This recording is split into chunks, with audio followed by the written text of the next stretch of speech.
নমস্কার বন্ধুরা, কুটির মার রান্নাঘরে আপনাদের সবাইকে স্বাগত। আজকে রান্না করব লাল লাল ঝাল ঝাল মুরগির মাংস।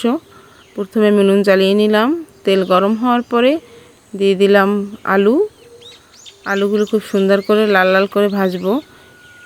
এই জন্য দিয়ে দিলাম লবণ, একটু হলুদ দেওয়ার পরে আলুগুলো খুব সুন্দর ভাজা হবে। লাল লাল করে আলুগুলো ভেজে নেবেন। দেখুন বন্ধুরা, আমার কি সুন্দর আলুগুলো লাল লাল করে ভাজা প্রায় হয়ে গেছে। দেখুন বন্ধুরা, শুধু কালারটা দেখুন। এবার আমি একে একে নামিয়ে নেব। আমার ভাজা শেষ।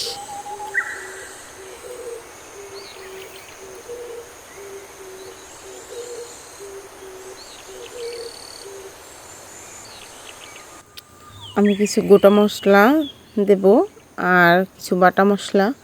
অবশ্যই সব কিছুতে বাটা মশলা দিলে এর স্বাদ দ্বিগুণ বেড়ে যায়।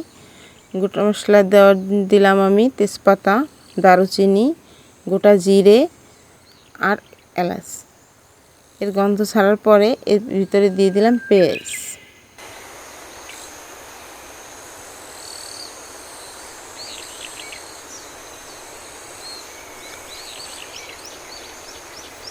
পেঁয়াজগুলো খুব সুন্দর বা বাদামি রং হওয়া পর্যন্ত আমাদের অপেক্ষা করতে হবে। দেখুন বন্ধুরা, সুন্দর বাদামি রঙেতে এসে গেছে। এবার এর ভিতরে আমি বাটা মশলাগুলো একে একে যুক্ত করব। প্রথমে দিয়ে দিলাম রসুন বাটা,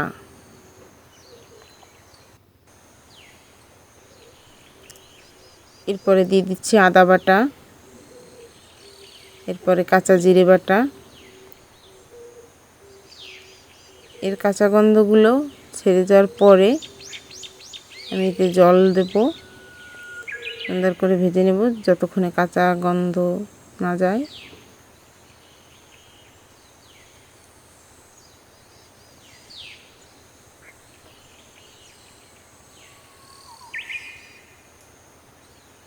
এরপরে এই মশলার ভিতরে মশলা কষানোর জন্য দিয়ে দিলাম জল দিয়ে সুন্দর করে কষাতে হবে যতক্ষণ না পর্যন্ত মশলার উপরে তেল ছেড়ে দিচ্ছে। স্টেজে আমি দিয়ে দিলাম হলুদের গুঁড়া।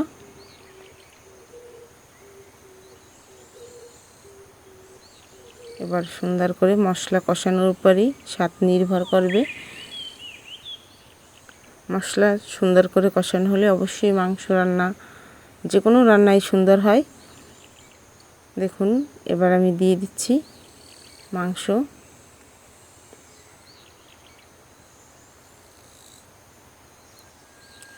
সুন্দর করে নাড়িয়ে চাড়িয়ে মশলাগুলো মেশানোর পরে এর ভিতরে আমি দিয়ে দিচ্ছি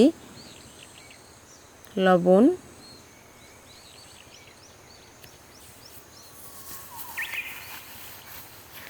মাংসগুলোর ভিতরে মশলাগুলো ঢোকার জন্য এবার আমি ঢাকনা দিয়ে দেব।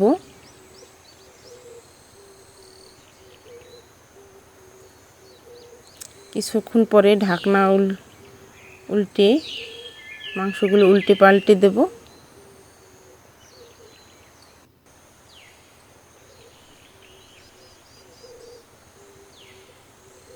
আমি কিন্তু মরিচ বাটাটা এখনও দেইনি, আমি একটু পরে দেব। ততক্ষণ অপেক্ষা করতে হবে যতক্ষণ পর্যন্ত জলটা মাখো মাখো না হয়। দেখুন বন্ধুরা, এবার কিন্তু একেবারে মাংসটা মাখো মাখো হয়ে আসছে। এইবারে আমি নাড়িয়ে চাড়িয়ে কিছুক্ষণের জন্য আবার আমি ঢাকনাটা দিয়ে দেব। দেখুন বন্ধুরা, এবার উঠিয়ে এই স্টেজে দিতে হবে মরিচ। মাখো মাখো প্রায় ঝোল হয়ে আসছে। এবার মরিচ দিয়ে ভালো করে নাড়িয়ে চাড়িয়ে এবার দিয়ে দিলাম গরম জল। গরম জলটা আমি আগেই করে রেখেছিলাম।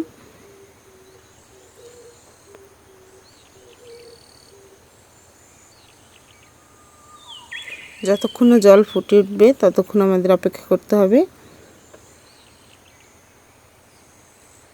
জল ফুটে উঠেছে, এবার আমি এই স্টেজে নাড়িয়ে দিচ্ছি।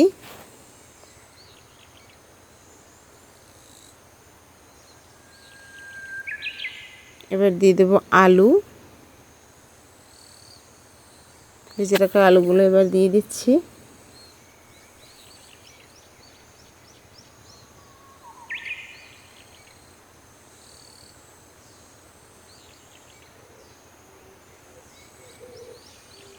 আলুগুলো নতুন আলু, তাই আমি প্রায় হয়ে আসছে, অর্ধেক জালের মতো হয়ে গেছে জলে মাংসে, তখন দিয়ে দিচ্ছি। যদি পুরান আলু হতো তাহলে তো একটু আগেই দিতাম। আলুগুলো ভাজাই অনেকটা সিদ্ধ হয়ে গেছে।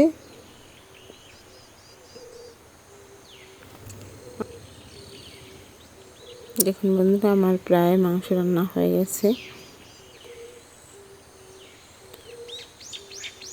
উপর থেকে মাংস তেল ভাসতে শুরু করেছে। এবার নামিয়ে নেব। নামানোর আগে উপর থেকে গরম মশলা ও জিরার গুঁড়ি ছিটিয়ে দিচ্ছি।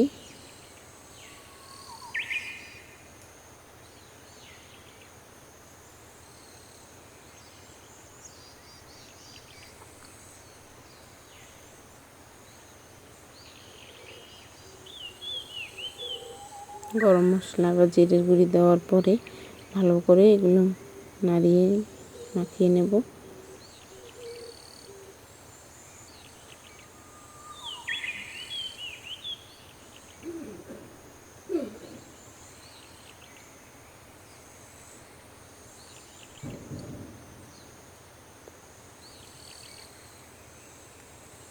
দেখুন বন্ধুরা, মাংস রান্না হয়ে গেছে। এবার আমি নামিয়ে নেব।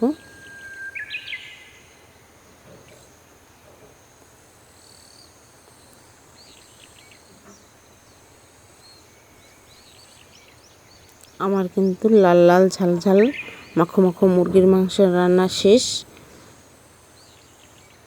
দেখুন কি সুন্দর কালার এসেছে।